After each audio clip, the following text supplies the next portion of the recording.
Well, I'm Kitty, and this podcast is mine, Missing, Murdered, Unidentified in New England.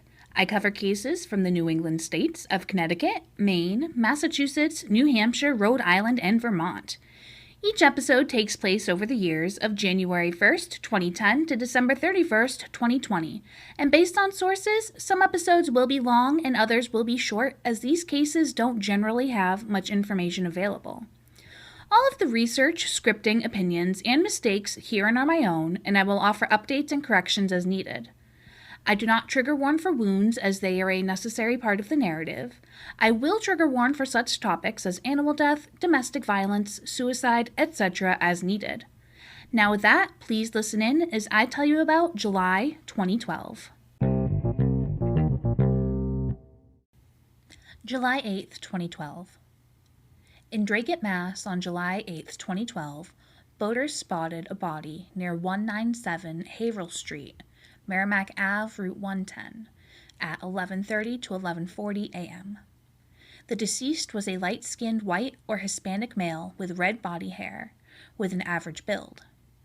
The police couldn't pin down the man's age or if he was injured before or after entering the water, and those injuries are undeclared. The man was between 20 to 40, at least pre-60, year-old adult who was discovered face down, caught on a tree limb which prevented him from floating further down the Merrimack River. The man had been in the water for a while, not just hours. His body was in bad shape. The man had no tattoos, no scars, and bad teeth.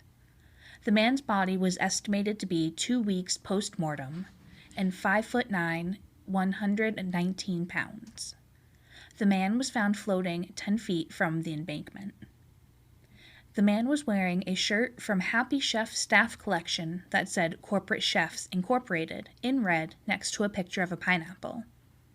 This lead was followed and all the employees of the company had been accounted for. A black Casio 705 MQ24 watch stopped at 12:05. And white Nike Air Max size 11.5, made in 2010, were also found on the man's body. The deceased man had a size 9 foot, so those shoes did not fit him well. The man could have been wearing a thrift shop shirt given the rest of the outfit. Many leads were followed and none panned out, and no missing persons matched. Leads followed included going to check out homeless shelters, and nobody recognized the man there either. There have been 2 people ruled out, Craig Alexander and Gerald Montrio. Someone had to have known this man. Please call 1-978-957-2123 with any information.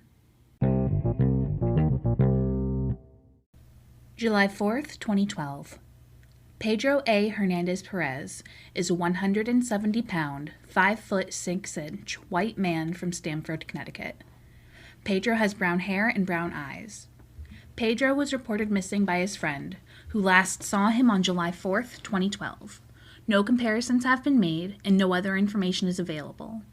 Please call 1-203-977-4444 with any information.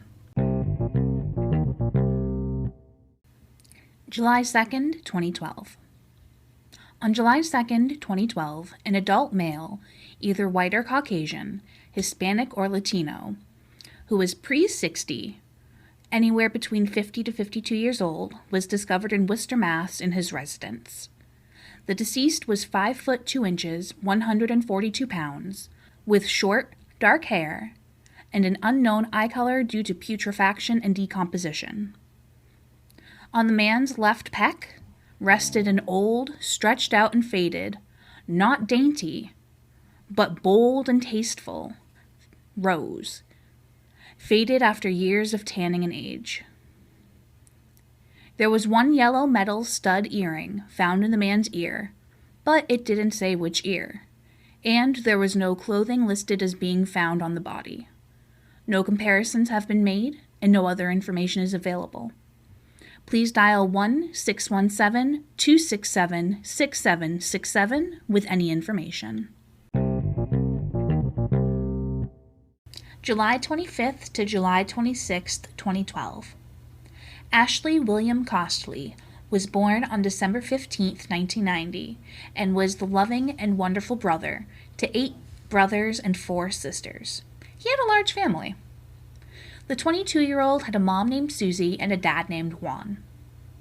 Shortly before midnight on July 25th, 2012, at 67 Dakota Street, Boston, Mass., police were called about a shooting. At the scene, they discovered Ashley with multiple gunshot wounds. Ashley was rushed to Boston Medical Center, where he died on July 26, 2012. Ashley now resides at Mount Hope Cemetery in Mattapan, Mass.